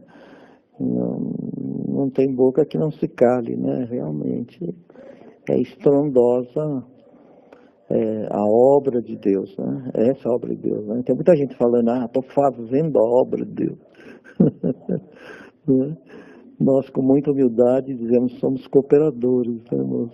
Cooperadores da obra de Deus. E realmente somos participantes porque nós cooperando, dando testemunho, né? Ele faz e nós publicamos, né? Digamos isso, não, Rodolfo? Nosso trabalho é publicar, né? A obra de Deus. É como se fosse uma imprensa, né? Um jornal, né? Ele fez a obra, a gente vai lá, né? Imprime ela e publica, né? A gente publica aquilo que está no Espírito, né? Porque essa obra que ele fez está na dimensão, guardada no Espírito, né? É por isso que Davi escreveu na nós, pelo Espírito, né? Para sempre, ó Senhor, a tua palavra permanece no céu, né? Então a palavra de Deus está guardada no céu, né? Mesmo que queimar todas as Bíblias por aí que existem, né? O testemunho dele, a palavra dele está no céu, né? Isto é, a palavra dele é viva, né? A palavra dele ela consiste na pessoa de Cristo. Cristo é o efeito da palavra de Deus. Cristo é o resultado da sua palavra. Que coisa, irmãos! Ele enviou a sua palavra e a sua palavra realizou, Né? Que maravilha! Cristo é o resultado da palavra de Deus. Os irmãos querem ver o resultado da graça? Olha para o Cristo que está no Rodolfo, né? Ele vai expressar o resultado, né, disso tudo. Então nós publicamos, né? Nós publicamos a obra que ele fez, né? E por causa do fato de sermos publicadores como anjo, né? Como um anjo mensageiro, né? Ele nos faz participante dessas coisas por meio dessa imprensa do Espírito, né? Que não é escrita com tinta e papel, simplesmente, como foi no passado pelos profetas, né? Mas a palavra estava nos profetas, né, irmão? Estava no Espírito, né, de Deus que se manifestava nos profetas e que agora esse Espírito nos foi dado. Então a Bíblia realmente ela está todinha dentro de nós, né? Digamos assim, né, para uma linguagem mais simples, né? A palavra de Deus está dentro de nós com toda a sua dimensão, com toda a dimensão de Cristo, né? E quando nós vamos falando, essa palavra vai se manifestando, né? E Cristo vai se tornando real no nosso espírito, né? Até que o dia que essa realidade vai se materializar, vamos falar assim, né? Vai se tornar visível, né? Como o reino de Deus na sua forma original, né? Então, uma restauração que acontece de dentro para fora. Primeiro, tem que restaurar o espírito do homem, né? Depois, seu espírito vivifica a sua alma. E, finalmente, ele ganha um corpo novo e, finalmente, ele entra na terra prometida, né? Um novo jardim, né? Aleluia. Que definição claríssima, né, irmão? No espírito de toda a obra que Cristo fez, né? Que ele já fez essa obra, né? Agora nós estamos, né, na manifestação dessa obra, né? Essa manifestação vai acontecer em nós, né, irmão? Então, isso faz parte da manifestação do poder de Deus em nós. Quer dizer, está transformando o nosso espírito, né? Hoje já temos o espírito, né? E a nossa alma está sendo trabalhada durante essa vida para sermos aperfeiçoados até a perfeição de Cristo. E quando estivermos nessa perfeição, ganhamos esse novo corpo e estamos no Éden já definitivamente, né? É uma obra realmente fantástica, é uma obra absurda. A palavra do dia, para mim, hoje é absurdo, irmão. Não tem, é supradimensional, não tem tamanho isso. É uma coisa assim enorme, né? É uma coisa surreal, além da imaginação das pessoas, né? Então essa é a obra realmente, né? É trina, né? É uma obra trina, né? É espírito, o primeiro espírito se manifestando como deve ser, né? Porque primeiro foi o espírito, depois é a alma, que é a vontade do homem, para depois chegar ao corpo, não é verdade? Então, primeiro a vontade de Deus, depois a vontade do homem em Cristo e depois a carne, né? Que a carne vai ser esse novo corpo, entre aspas, né? Vai ser o arremedo desse novo corpo, que vai ser um corpo assim meio translúcido, né? Vai ser como o corpo que Cristo teve depois da sua morte. Que maravilha, hein? Que maravilha! Isso é princípio restaurado, irmão. Esse é o princípio restaurado de Cristo. Aleluia, irmão Rodolfo, é isso mesmo. Aí eu pergunto para o irmão Rodolfo, quando Deus fez o homem, ele não fez bem feito? Por acaso ele fez o homem nu? Não, o homem não era nu. Depois que ele foi ver que ele estava nu, mas Deus fez o homem vestido, não é? Deus fez o homem perfeito, não é? Então o pecado é que fez com que os seus olhos fossem abertos, né? Aí ele viu que estava nu, né? Não é que ele estava nu originalmente, né? Ele viu a sua situação, né? Depois ele viu. Aí ele começou a ver. Que coisa, né, Rodolfo? É a constatação de uma realidade absurda. É a constatação de uma realidade muito ruim, né? Quando ele enxergou isso, aí ele caiu em si e viu, né? Essa dura realidade, né? E aí disse, não posso estar nu na tua presença, né? Estava completamente despido de Cristo, ou seja, despido do Espírito, né, irmão? Ele justamente perdeu aquilo que nós estamos ganhando hoje, né? Ele perdeu no Éden o espírito, né? E nós ganhamos o espírito vivificante. Então, estamos no espírito vivificante aperfeiçoando a nossa alma, para que cheguemos a esse corpo. Que coisa linda, né? Então é isso mesmo, é restaurando tudo ao que era no princípio. No princípio o homem era perfeito em espírito, alma e corpo. Perdeu o espírito. A alma se deformou, virou o diabo, né? E o corpo ficou morto. Então o corpo foi destinado à morte. Agora é o oposto, né? Agora nós ganhamos o espírito novo, ganhamos a mente nova, e aí já estamos aprimorando essa mente até chegarmos à perfeição da mente. Quando chegarmos na perfeição da mente, ganhamos o novo corpo, estamos no céu para sempre, né? Céu é o Éden, né? Céu é o Éden para sempre. É isso aí, irmão. Que maravilha! Mesa maravilhosa essa nossa hoje, hein? Que mesa, que fartura de alimento. Nós vamos recuperar, né, irmão Rodolfo, o mesmo corpo que Adão originalmente tinha, né? É o mesmo corpo, e Paulo usa essa expressão, né? Quando aquilo que é mortal for revestido da imortalidade, tragada foi a morte na vitória, né? Então, esse revestimento é o revestimento de Cristo, né? Então, na verdade, é isso que o irmão Rodolfo disse mesmo, pelo Espírito, né? Que a nudez que o homem aparece lá no Éden não é nudez física, é a nudez espiritual, entende? Mas toda a narrativa mostra no ângulo físico, né? Porque é profético, né? As coisas proféticas têm uma dimensão, né? Natural para entender espiritual, né? Mas a nudez é espiritual. O homem perdeu o vestido original dele, que era Cristo. Ele perdeu o revestimento de Cristo. Olha que coisa, né? E agora nós nos vestimos de novo, né? E quando nos apresentamos diante de Deus, né, Rodolfo? Nós não nos sentimos mais nu, ou não? Estivesse nu e me vestistes.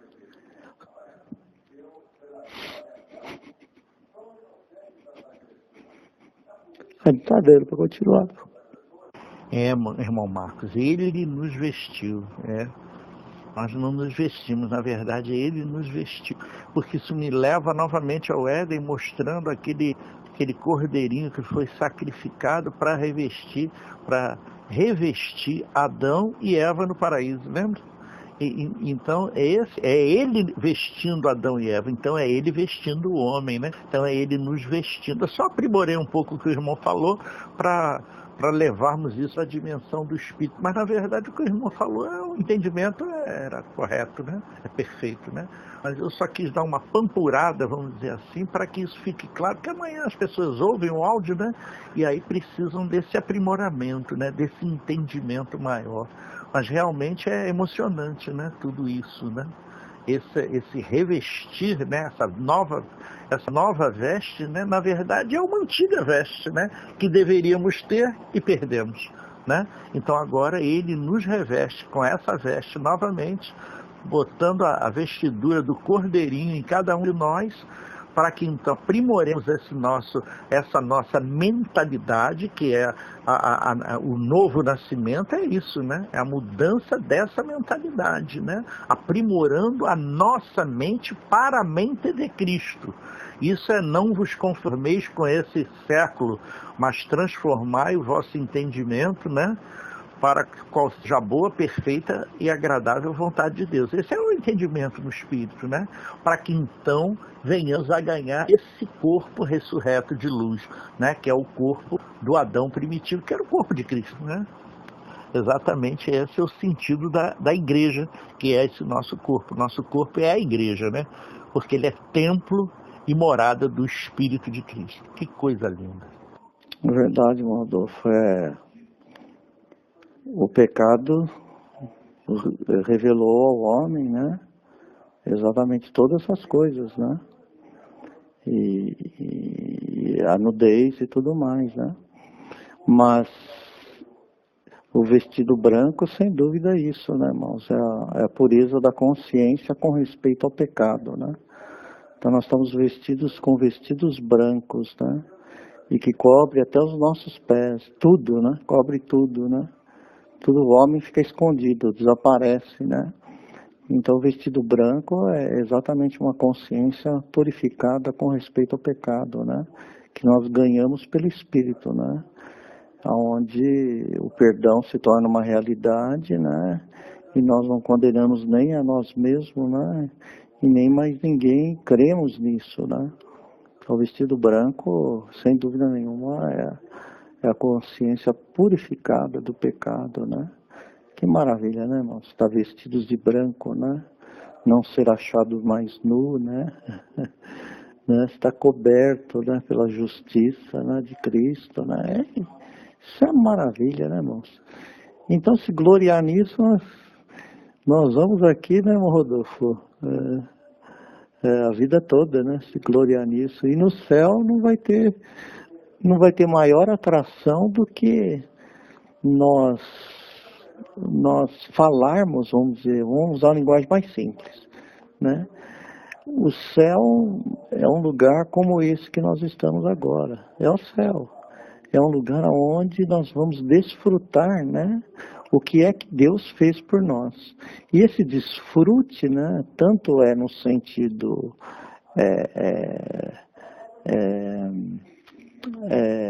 de coisas inimagináveis, como também esse desfrute já desponta, né?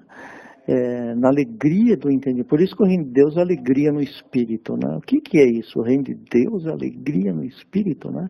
É exatamente se desfrutar no Espírito, né? Daquilo que Deus fez por nós, né? Então, o céu é um lugar, né? Onde essa obra é tão grande, irmão Rodolfo, que nós sempre vamos ter o que falar. Sempre essa obra, né, ela vai ser no céu manifestada, né? Daí a gente usa até uma linguagem simples, né? Que as marcas do cravo estão nas mãos de Cristo para sempre, né? Está mostrando isso no Espírito, né? De que é uma obra tão grande e tão espetacular que sempre vai ser uma atração no céu, né? Isso, quanto mais nós vamos tomando posse disso, mais alegre vamos ficando, né?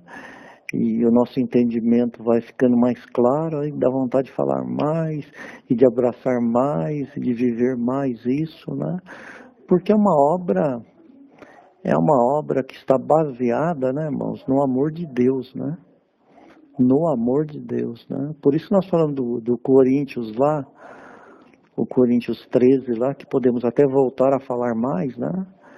Porque ali Paulo lhe dá um lampejo, assim, né? Mostrando a dimensão do que é o amor de Deus, entendeu? Mostrando toda a dimensão humana, né? A capacidade de falar línguas dos homens, língua dos anjos, né? Profecias, interpretações, e tarará, toda essa grandeza, né? E aí ele fala que tudo isso não tem significado, né? Se não compreendermos, né? O amor, se não tivermos esse amor. Na verdade, o amor é a graça maravilhosa. Na verdade, o amor é a obra dele, né? Então, é uma obra baseada no amor. É uma história de amor, né? Uma história com H, né? É uma história de Deus, né? É uma história de amor, né? Qualquer outra história de amor, né? Nos emociona, é verdade. Humanamente falando, né? De um homem, de uma mulher. É uma história de heróis, né? No meio da sociedade, né? Quantos heróis tiveram no mundo, né? Que realmente são histórias emocionantes que a gente até chora, né? Agora, essa obra de amor, né? E todas, creio que fizeram por amor muitas obras no mundo, né? Mas essa obra de amor realmente ela é inesquecível, né? Ela é uma obra que expressa a natureza de Deus, né? Então é uma obra que vai estar na restauração com todos os traços, né? Mostrando todos os traços dessa recuperação, digamos assim, né? A estrutura dela está toda demarcada, né? Como era o templo de Salomão, né? Com figuras de maçã, com as tábuas de cedro revestida com ouro, mostrando o homem, né? Madeira por dentro e ouro, que é a glória de Deus que cobria o homem, né? Toda aquela figura do templo, né, mostrava profeticamente a obra, né, da restauração do templo de Deus, ao qual templo somos nós, Cristo em nós, né?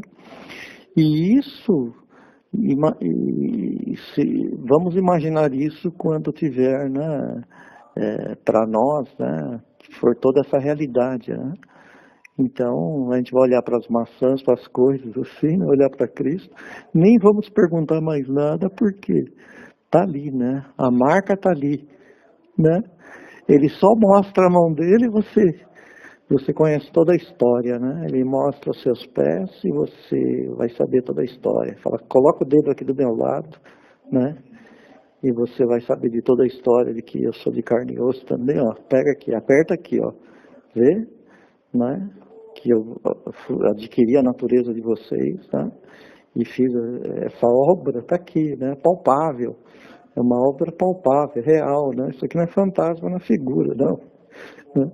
Então, realmente, não tem outro motivo a não ser se gloriar nisso, né, Rodolfo? Né? E a gente espera que os irmãos, né, entrem nessa dimensão mais e mais cada dia, possam, né, repartir essa alegria junto conosco, né? Nós podemos todas as noites, né, falar, né, da grandeza dessa graça, né? Porque realmente é a nossa salvação, né? É a nossa salvação, o motivo de alegria, né? É o motivo, né?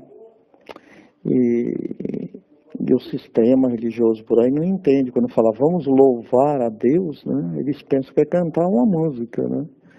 E o louvor a Deus, na verdade, é outra coisa. É enaltecer, né, aquilo, né, que Ele fez, né, no nosso espírito, né?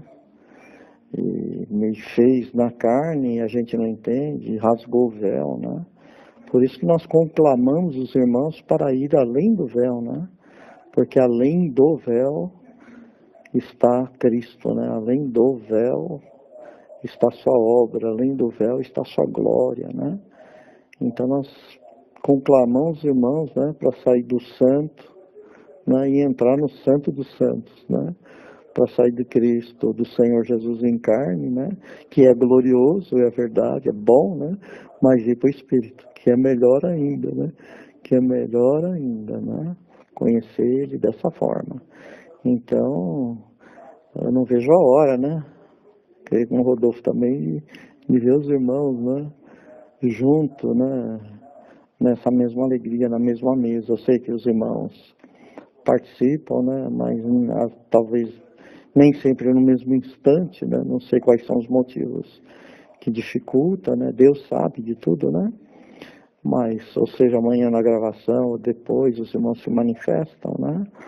Mas eu não vejo o momento como Cristo também não vê o movimento, como Deus também não vê o momento em que todos os seus filhos estão reunidos numa mesma mesa, né, irmãos, e repartindo essas coisas, né, irmãos? Deus nos dá para repartir, né? Eu me sinto mal quando eu não reparto, irmãos. O Rodolfo deve ser a mesma coisa, irmão. Que alegria é repartir, né? Aquilo que Deus nos deu, né, irmãos? Repartir, né, com os nossos irmãos, né? Que maravilha, né, irmão? Né? Dar tudo, né? Deus fez isso, irmãos. Ele deu o seu tudo, ele repartiu mesmo, né? Literalmente, né? Na cruz ele repartiu conosco, né? Ali ele foi partido por nós, né? E nós precisamos continuar, né, irmãos? Essas partes precisam ser distribuídas, né? E ele nos dá, né, para repartir, né? Se nós não repartirmos, não sei o que acontece, a gente vai explodir, né? A gente não pode guardar isso, né? É que nem um maná no deserto, né? Acho que guardar para amanhã, para depois, o negócio parece que estraga, né? É uma maravilha, né, irmãos? Que maravilha.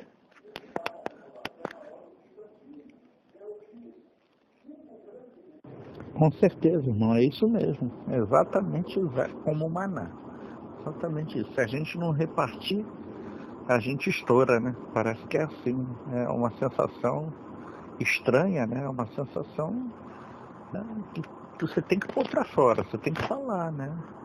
E aí você grava, aí você compartilha com os irmãos aqui, quer compartilhar com os demais, mesmo sabendo que muitas vezes não vão conseguir logo de cara, né? Vamos dizer assim, de cara entender, né? Mas vão entender, vão entender. De certo, porque a palavra de Deus, né, quando ela é proferida, quando ela é falada, quando ela é manifesta, né, ela toca no espírito do homem e fica ali pairando, né, como o espírito de Cristo na face do abismo, né? Ela fica ali.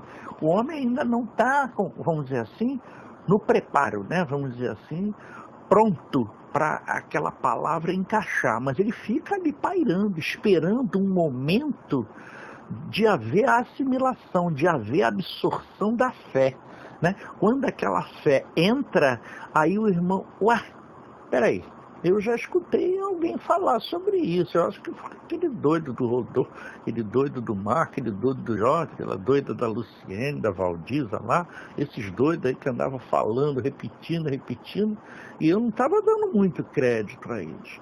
Mas agora a palavra encaixou, né? É um encaixe, irmão. É um encaixe mesmo espiritual, né? Aquilo parece que acopla e aí o sujeito nasce de novo, né? Tem aquele crer, né? Aquele crer e é batizado imediatamente, né? É aquilo que a gente diz, né? Engoliu o cordeiro todo. Só que para digerir é outra história, né? Primeiro você engole, depois você, como um boi, né? Você coloca, traz a palavra de volta à boca para ruminar ela, né? Para ficar mastigando até poder engolir. É o que a gente faz aqui, né? Nós ruminamos a palavra, na verdade é isso. Nós ruminamos a palavra para que os irmãos possam digeri-la e engoli-la, né? Para que ela desça doce, né? Para que ela não tenha mais o amargor da palavra para o homem natural. Porque a palavra no homem natural, ela é amarga, ela desce amarga. Mas para o homem já espiritualizado, ela desce doce. Porque ela vai confrontando e vai alegrando o espírito do homem.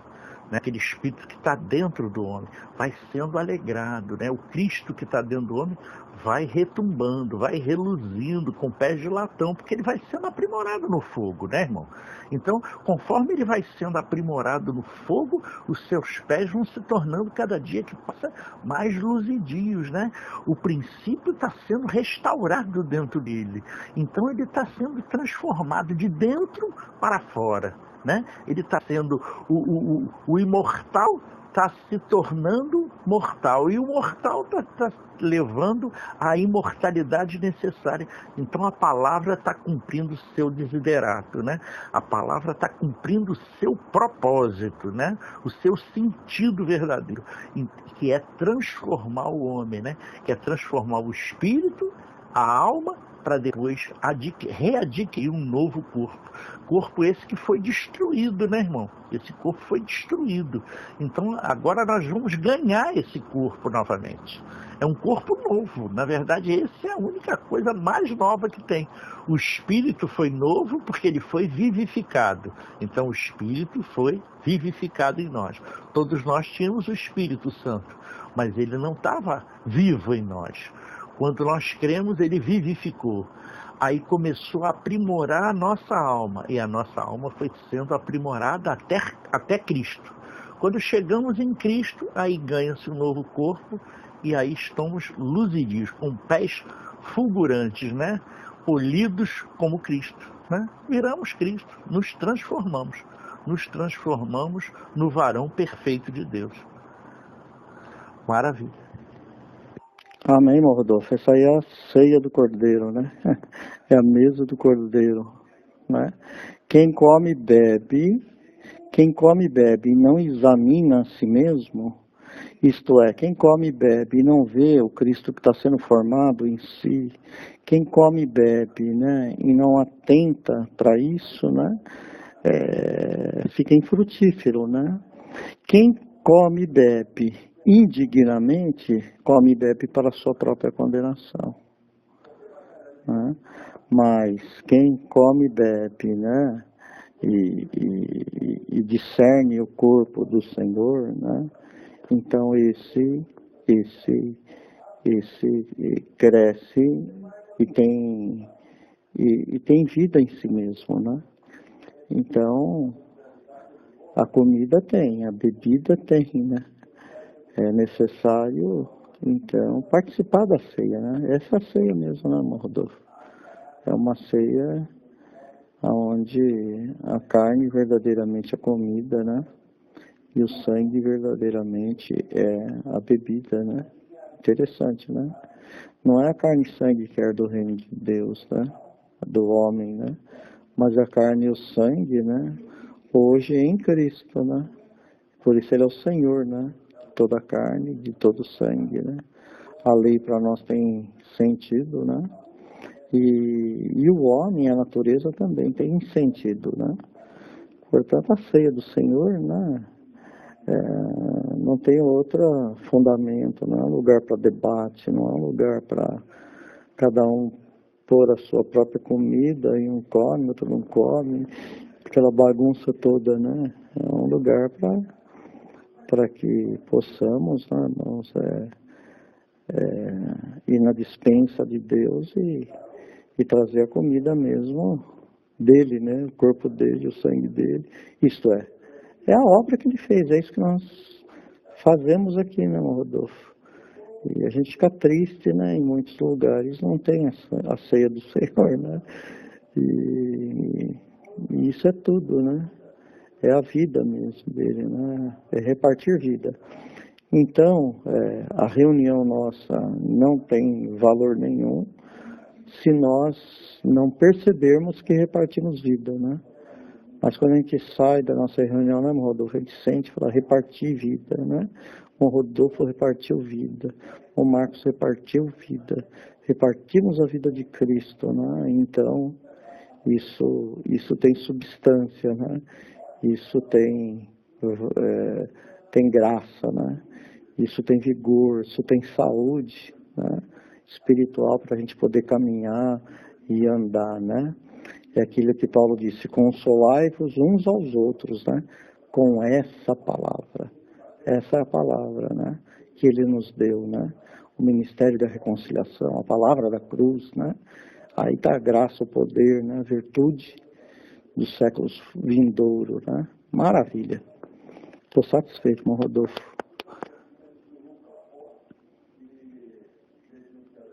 Perfeito, meu irmão. Também estou muito satisfeito. Nós chegamos à definição no Espírito para que os nossos irmãos possam entender o que é verdadeira ceia, o que é verdadeira comida e o que é verdadeira bebida. Para que não se iludam achando que aquela prática de menino, que é comer um pedacinho de pão e beber um pouquinho de vinho, aquilo é uma prática de menino. Mas que como já saímos da fase de menino, então agora estamos comendo verdadeira comida e bebendo verdadeira bebida, né? Maravilha, irmão, maravilha. Satisfeitíssimo, né? Satisfeitíssimo, como diz aquela propaganda aí, né? Aquela propaganda que fala aí. Então eu desejo ao irmão a graça e a paz de Cristo e a todos os irmãos que estão nos ouvindo e que ainda vão nos ouvir, né, que estejam realmente nessa graça maravilhosa, porque só ela realmente produz o efeito que é Cristo em nós, a esperança da glória de Deus em cada um, né? E a glória de Deus em todos nós. Amém. Amém, irmão Rodolfo, irmãos da sala, todos aí que estão em Cristo, né? Graça e paz seja com os irmãos. A mesa do Cordeiro é uma mesa farta. E enquanto tem festa, o vinho não acaba. Isso que é maravilha, né, Rodolfo? Se a festa ficar a noite inteira, o vinho não acaba. E a farinha da botija não termina, né? Então tem pão enquanto tiver festa. Graça e paz.